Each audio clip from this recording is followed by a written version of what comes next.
on the phone with the Oneida County Executive, Mark Wahlberg. Jay, Dave, and Sam. Tony, welcome to the show.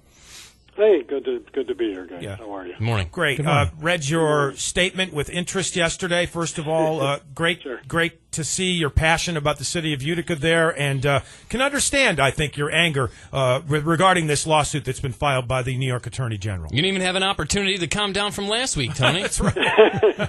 Yeah, well, I guess, when things happen in bunches, hopefully this will be it, for that kind of reaction. But, yeah, it's very disturbing, very, and very, almost out of nowhere. So this other group puts forth the claims, and the Attorney General jumps right in and goes back. I don't know. I thought it said it went back to 2007. I thought that there was some of the time period they were looking at, and for an area that really has, as I said in my statement, for an area in a city that has done so much with refugee community and different nationalities and ethnic groups and the 42 languages that are spoken, and there was just a citing of that in I think it was a statewide article a while back about how Utica was so far ahead and how it was one of the most diverse school districts, if not the most diverse in the state in terms of that. And when you think about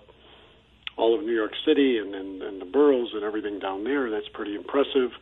And the work that's been done, and all of a sudden to come out of the blue like this and say that these students have been placed in programs that are menial, that don't work, that basically move them out, I think is really it's bizarre, and it's completely unfounded, I think. And I worked very closely with the Utica School District over the years on different things. My wife is a social worker over there, and has been, and Bruce Karam and I have talked on numerous occasions. We've instituted and enhanced some of the programs in terms of Apple and in terms of ESL, Vision 2020. We've tied that in on all of these aspects. So it's really unbelievable that the Attorney General, given the other piece, and I think Assemblymember Nizzi weighed in that, the other lawsuit on there that they would just pile on something like this is really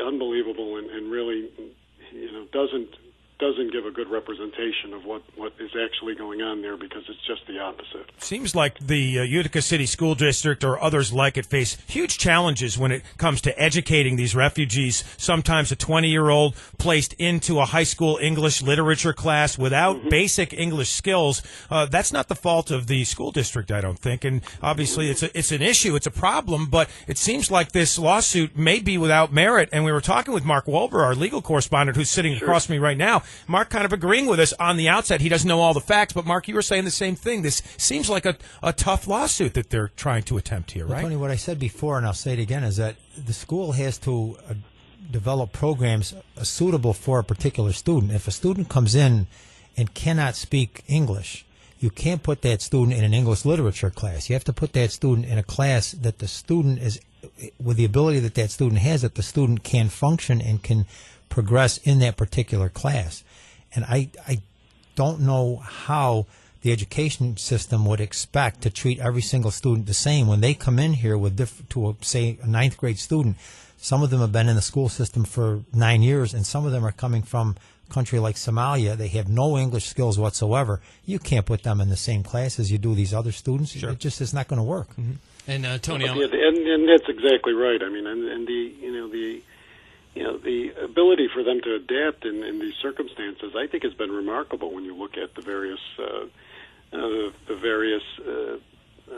population that has been in the schools in terms of the different countries and languages from where they come, that they have in many cases assimilated very quickly. Even with, as Mark says, you can't put them, you can't expect that to happen immediately, and some are going to catch on like any other student quicker than others, and it's going to take some time. But I go back to what my initial statement about our work with refugees, and wouldn't this have been an issue years ago? Wouldn't we have seen this somewhere along the line, especially with the great success we've had?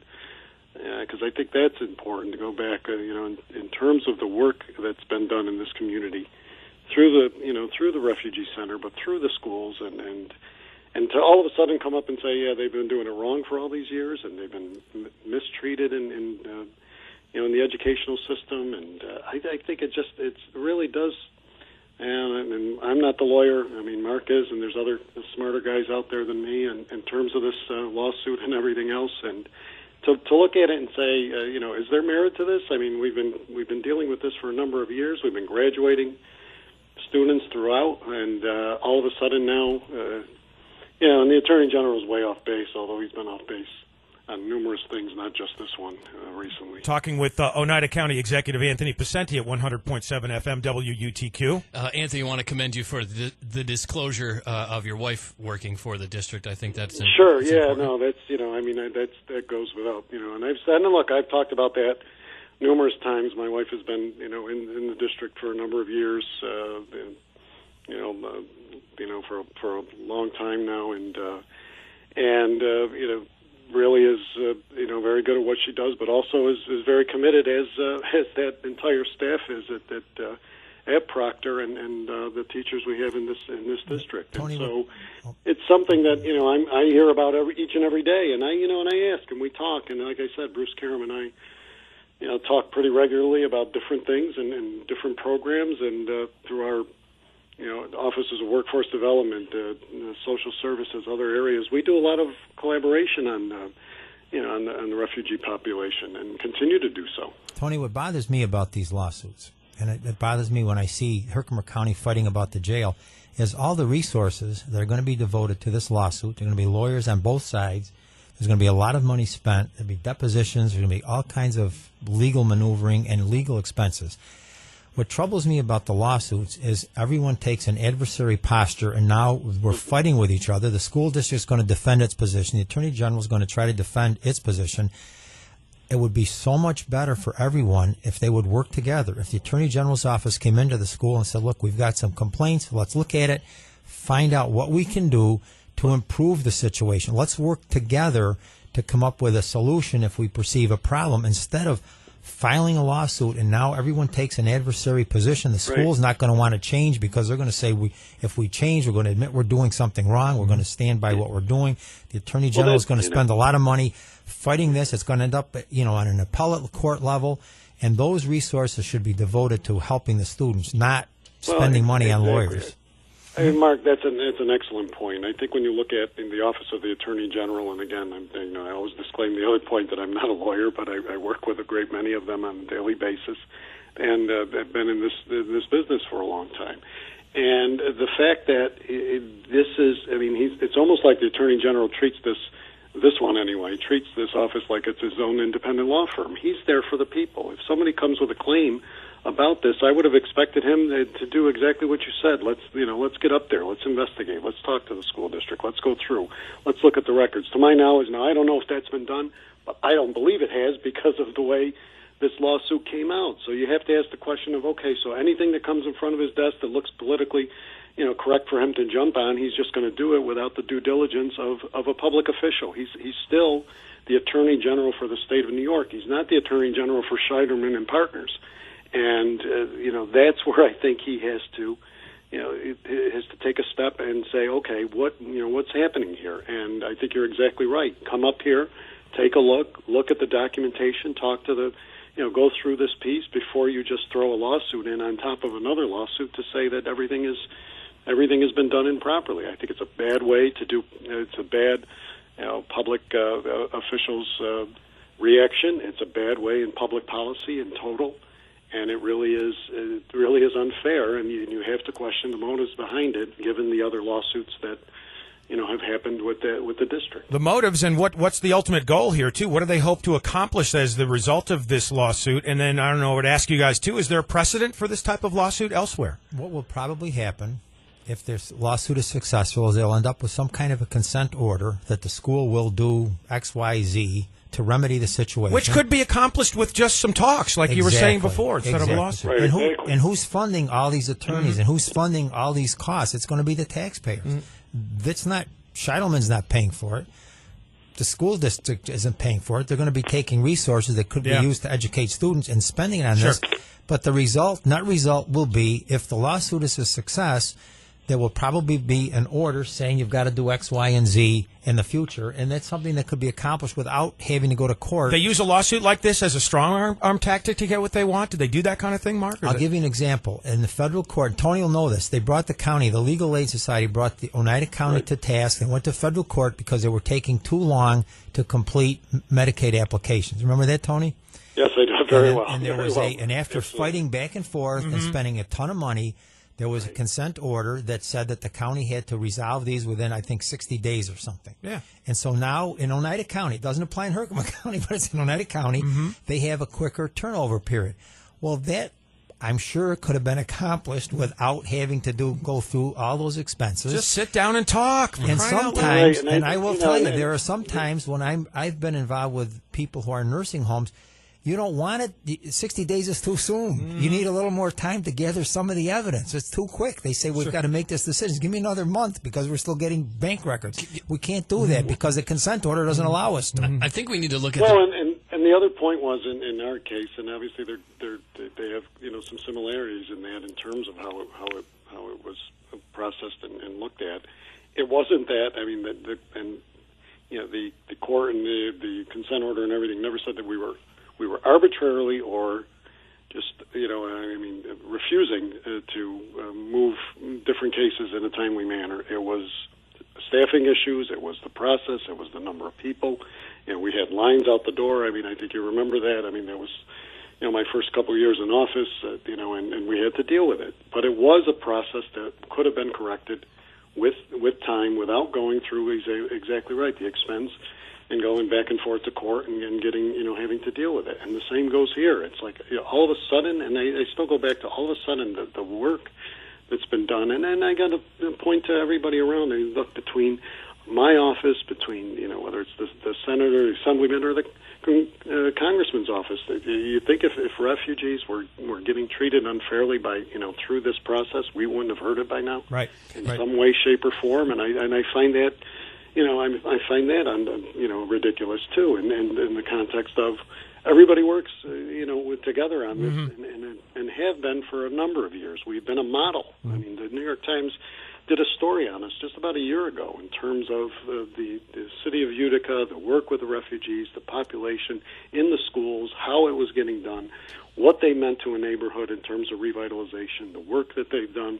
The community involvement, all of those things, and all of a sudden, the Attorney General comes in and says, "Yeah, that's not right." Right. Something you touched on, Tony. Maybe the bigger picture here. If we can take away the lawsuit portion of this, which may have brought this, up in the light of things, but the idea, I think, here is funding. We've seen the restraints. There's obviously some things that the school district deals with the amount of refugees, the amount of different languages spoken. But we've seen the city of Utica over the past few years and their inability to be able to pony up some money to the school district. We're talking to the faction that you see this might be headhunting for us because the area had brought up to the state that we need proper funding. If we had that proper funding, would we be able to curb these educational programs better? And then back to our teachers' salaries. I know it was about a year ago that there was a story that came out that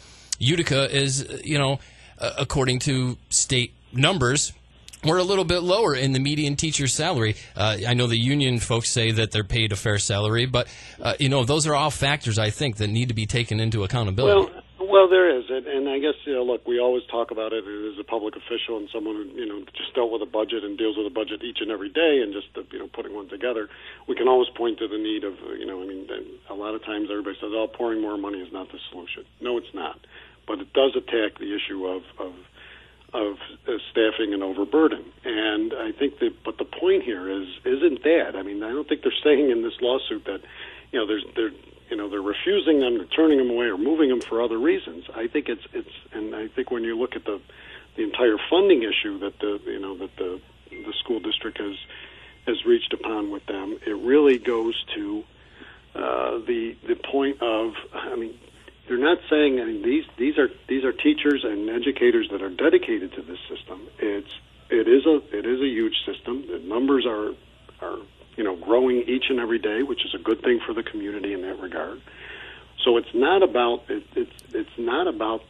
inability to deal with them. I mean, and that's where this lawsuit is way off base. And it's really not about. It doesn't appear, at least from everything we've seen, they're doing a great job with them. This lawsuit is saying that they're just moving them in and out the door in some ways, and I think that's all a crazy way to state it in terms of it. But to say that perhaps it's because of the other lawsuit, you got to wonder about that, and just in terms of it, in terms of the funding. Right. But that's not, the two don't go together in that regard. Love getting your because it's not, the two are not related in that, in which the funding issues, the disparaging, process and the formula that's used has been unbalanced. I know our state legislators have been talking about that. We've been talking about it for years and years in terms of how that gets shaken out. That's one issue. That's an issue in terms of funding and how you keep a school district financially stable and able to do things. But to turn around and say that because of that or whatever, that's related to you're treating this one population unfairly, I think that's way off base, and it shouldn't even be a part of the discussion. What it should be is about coming in, looking at the actual numbers, looking at the statistics, looking at the population, and talking to the people that are doing this on a daily basis, rather than marching into a court of law and saying, "Yeah, we don't like this. This doesn't. This is way off base." Right. Thanks for the comments, Tony. As always, thanks for the pro Utica stance. Great getting the press release. Well, listen, I'm glad he knew where it was.